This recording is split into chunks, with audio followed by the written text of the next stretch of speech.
नमस्कार साथियों, मैं सय्यम जैन नई ताज़ा न्यूज़ में आपका स्वागत करता हूं। आज हम मौजूद हैं मेदांता सुपर स्पेशलिटी अस्पताल के क्रिटिकल केयर विभाग के चेयरमैन डॉक्टर यतिन मेहता के साथ। दोस्तों, एक चीज़ उनसे बातचीत करने से पहले एक चीज़ बताना चाहूँगा कि कोरोना जब हमारे देश में आया, पूरे विश्व में कोरोना फैला, तो उसके बाद से जो क्रिटिकल सेवाओं की बहुत ज़्यादा जो है डिमांड भी बढ़ी, चलन भी बढ़ा और उसके अंदर जो है एक इन्फेक्शन को लेकर जो है काफ़ी जो चीज़ें आगे आई हैं, नई चीज़ें आई हैं, इन्फेक्शन को लेकर नई बातें सुनने में आई है। उसी कड़ी के अंदर एक नया जो एक सुनने में आ रहा है, नई चीज़ जो सुनने में आ रही है, सेप्सिस नाम से एक बीमारी है जो बहुत तेज़ी से प्रचलन जिसका बढ़ रहा है, जो बहुत तेज़ी से फैल रही है।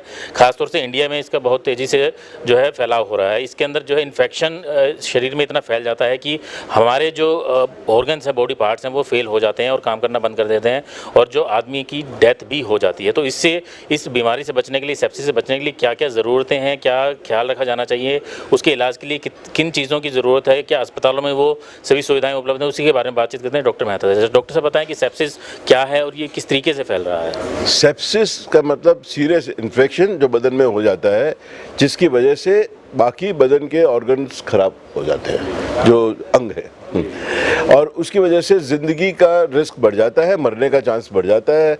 और ये सारा घर पे ट्रीट तो ऐसे भी नहीं हो सकता, वो आईसीयू में या हॉस्पिटल में ट्रीटमेंट होगी उसकी, और ट्रीटमेंट का खर्चा वगैरह भी काफ़ी बढ़ जाता है। 2050 में कहते हैं जो लोग गैस करते हैं कि सेप्सिस की वजह से कैंसर, हार्ट डिजीज़ और स्ट्रोक तीनों मिला के जितनी मृत्यु होती है दुनिया में, उससे ज़्यादा सेप्सिस से मरेंगे लोग। सेप्सिस का मतलब अभी एकदम से नई जो है टर्म सुनने में आएगी, मतलब अगर वैसे आपकी अगर डॉक्टरी लैंग्वेज में पुरानी होगी पर लेकिन एक आम प्रचलन के हिसाब से नई सुनने में आई। कोरोना के बाद से इसका ज़्यादा चलन हुआ, तो क्या कारण है कि इतनी तेज़ी से जो फैल रहा है? कारण यह है कि एक्चुअली इंडिया में तो यह है कि आपके जो एक तो हेल्थ केयर फैसिलिटीज़ कम है, दूसरा पब्लिक अवेयरनेस कम है हाइजीन के बारे में। कोविड की वजह से बढ़ गई है कि लोग सारे टाइम वो स्पिरिट का वो लेके घूमते रहते हैं, अल्कोहल, हैंड रब, वो अच्छी बात है, मास्किंग और वो सब की वजह से। लेकिन ऐसे हमारे घरों में, पब्लिक में और अस्पतालों में जो हाइजीन कहते हैं, जो इन्फेक्शन स्प्रेड करने को कम करें, वो बहुत कम था। इसकी वजह से सेप्सिस की जो अवेयरनेस है, उसकी वजह से अब 13 सितंबर को वर्ल्ड सेप्सिस डे है। पूरे इंडिया में हम लोग इसको एम्फसाइज करेंगे, जिसकी वजह से लोग ज़्यादा पता लगे कि क्या करना चाहिए और क्या नहीं करना चाहिए, वो ज़्यादा इंपॉर्टेंट है। अननेसेसरली एंटीबायोटिक नहीं खाने चाहिए, बट जब ज़रूरी है तब टाइम पे शुरू करने चाहिए। डॉक्टर को कंसल्ट कीजिए, अपने आप अपना इलाज मत कीजिए। केमिस्ट को केमिस्ट्री रहने दीजिए, उसको डॉक्टर नहीं बनाइए।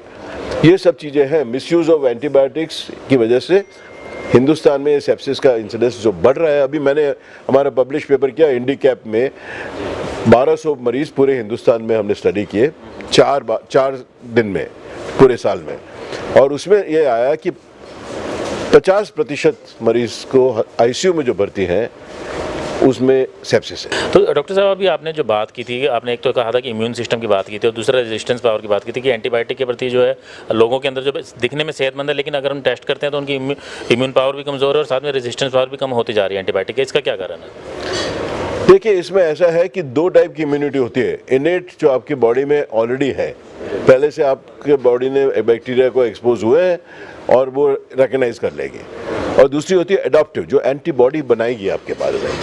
तो इन दोनों जो इम्यूनिटी है उस पर इफेक्ट पड़ता है। अगर आपने एंटीबायोटिक खाए हुए हैं, बहुत ज़्यादा खा रहे हैं, अपने आप विटामिन की तरह खा रहे हैं, तो जो बैक्टीरिया है वो इतने तेज़ हैं, इतने उस्ताद हैं कि वो तरीका निकाल लेते हैं कि एंटीबायोटिक का इफ़ेक्ट कैसे कम करें, जिससे एंटीबायोटिक का इफ़ेक्ट ही नहीं आएगा उसके ऊपर। इफ़ेक्ट नहीं आएगा, इसका मतलब कि आपकी दवाई जो चल रही है वो ठीक नहीं चल रही। आपका बीमारी, अगर आपकी इम्यूनिटी ठीक नहीं है तो रिकवर नहीं करेगी और ऑर्गन फेल हो जाएंगे, और ऑर्गन फेल हो जाते हैं तो रिकवरी में भी टाइम लगता है और मरने का रिस्क भी बढ़ जाता है। तो ये सारा है, तो आपकी इम्यूनिटी गलत दवाइयाँ खाने से और ख़राब होती है। तो एक चीज़, इम्यूनिटी पावर की अगर हम बात करते हैं, हम हमारे देश की अगर बात संस्कृति की बात करते हैं, आपने कहा कि हाइजीन लेवल बहुत अच्छा नहीं है, लेकिन हम जब बचपन की बात करते हैं, आपके बचपन की अगर हम बात करें, गलियों में खेला करते थे, मिट्टी में खेला करते थे, सारा दिन हम गलियों में ही रहा करते थे मोस्टली। जब छोटे होते थे तो मिट्टी में खेल के हमारी इम्यूनिटी पावर जितनी मजबूत उस समय होती थी, लेकिन आज वो उतनी कमज़ोर क्यों हो गई है? क्योंकि हमारे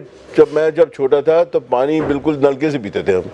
अब मुझे बताइए कहाँ नलके से लोग पानी पी सकते? नहीं पी सकते, क्योंकि पानी इतना ख़राब हो गया है। हमने अपनी जो एनवायरनमेंट है उसको इतना पोल्यूट कर दिया है। आप देखते ही हैं दिल्ली की हवा, सबसे, मैं दिल्ली में रहता हूँ, पूरी ज़िंदगी दिल्ली में रहा, उसकी हवा एकदम साफ़ रहती थी। अब आप देखिए, हम देखते थे कि विंटर आई, सर्दियाँ का मौसम आया, हम लोगों को बड़े खुशी होती थी कि इतना अच्छा मौसम होगा। अब देखिए सर्दियाँ आती है और सब दिल्ली से भागते हैं क्योंकि हवा ही इतनी ख़राब है। आपकी हवा ख़राब है, पानी ख़राब है, खाने में पोल्यूशन है, फर्टिलाइजर्स इतने केमिकल यूज़ हो रहे हैं, ये सारी वजह तो है ना। तो एक चीज़ और मैं जानना चाहूँगा कि जैसे कोविड आया, कोविड के बाद काफ़ी लोगों को कोविड हुआ भी और उससे रिकवर हुए और वैक्सीन भी लगाई, तो क्या सेप्सिस जो बीमारी है उसका कहीं असर पोस्ट कोविड उसके अंदर कहीं ज़्यादा असर है जो नॉर्मल जिसको कोविड नहीं हुआ? नहीं, बिल्कुल सही आपका सवाल है। कोविड के बाद, कोविड की आफ्टर इफेक्ट्स काफ़ी टाइम तक रहती हैं।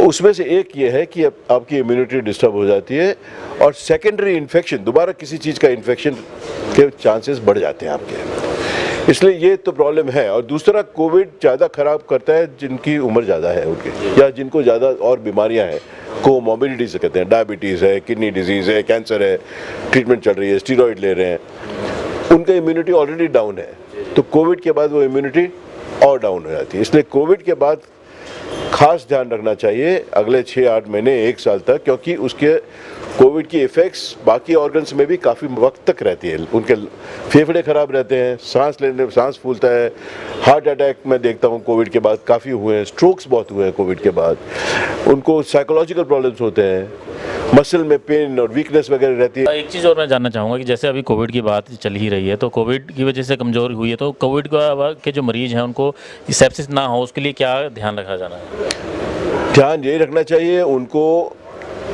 डॉक्टर को दिखाएं अगर बीमारी आपको ठीक नहीं लग रही तो। दूसरा, धीमे धीमे अपनी एक्सरसाइज बढ़ाइए जिससे आपकी मसल स्ट्रेंथ बढ़े। अच्छा डाइट, एपिटाइट बैलेंस डाइट लीजिए, हरी सब्जियां खाइए, प्रोटीन बढ़ाइए अपने डाइट में। यहाँ हिसार में ज़्यादातर मेरे ख्याल से वेजिटेरियन लोग होंगे। वेजिटेरियन फूड में अगर आपने पनीर और ये सब नहीं खाया या दालें नहीं खाई ठीक से तो प्रोटीन कम होता है, इसलिए उसकी वजह से मसल सारी पतली हो जाती है और उससे रेजिस्टेंस और कम हो जाता है। तो मेदांता की अगर हम बात करते हैं तो मेदांता में इस बीमारी से लड़ने के लिए क्या सुविधाएं हैं? और दूसरा ये कि मेदांता एक बड़ा सेटअप है, बहुत बड़ा सेटअप है, उसके पास सारी सुविधाएं हो सकती हैं, पर लेकिन और दूसरे जो छोटे सेंटर्स जो है मेडिकल सेंटर्स, तो उनको आप क्या राय देना चाहेंगे कि इस सेप्सिस, पर्टिकुलर सेप्सिस से निपटने के लिए क्या सुविधाएं उनको बढ़ानी चाहिए? पहले मेदांता के बारे में बताएं फिर से।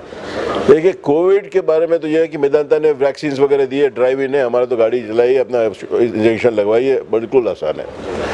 और वो सरकार ने सारे रेट फिक्स किए हुए हैं, तो कोई महंगा सस्ता। सेप्सिस को लेकर क्या सुविधा है? सेप्सिस को लेके हमने तो ये है कि हमारा जो इन्फेक्शन कंट्रोल प्रैक्टिसेस है वो मेरे ख्याल से हिंदुस्तान में सबसे बेस्ट होगी, one of the best I would say. इसलिए हमारा इन्फेक्शन कंट्रोल नर्सेज सारा टाइम मॉनिटर करती रहती है, हम डेटा देखते रहते हैं कि एंटीबायोटिक का यूज़ कैसे बढ़ रहा है, कैसे कोई हमें लगता है कि किसी भी डॉक्टर ने एंटीबायोटिक जो प्रिस्क्राइब किया था वो ठीक नहीं है, हम उनको चेक करते हैं। छोटे सेंटर्स को आप क्या सलाह देना चाहेंगे कि सेप्सिस से निपटने के लिए क्या सुविधाएं वो बढ़ाएं? मिसयूज ऑफ एंटीबायोटिक्स कंट्रोल कीजिए। दूसरा, शाम को मैं टॉक दे रहा हूँ कि क्या क्या स्टेप्स हैं सर्वाइविंग सेप्सिस, उससे कैसे बचना चाहिए। पूरी दुनिया के सारे लीडर्स ने जो गाइडलाइंस बनाई हैं उसको कैसे फॉलो कर सकते हैं। 80% उसकी गाइडलाइंस हम छोटे सेंटर में भी फॉलो कर सकते हैं। तो ये कंसेप्ट गलत है कि छोटी जगहों में कोई भी सेप्सिस का वो नहीं कम कर सकते, ज़रूर कर सकते हैं, 20% नहीं कर सकते, वो जो हो सकता है कि बड़े टर्शियरी केयर हॉस्पिटल्स में वो हो, बट ज़्यादातर प्रैक्टिसेस जो हैं वो हमने इसी तरह डिस्कस की है कि छोटे सेंटर्स में भी कर सकें।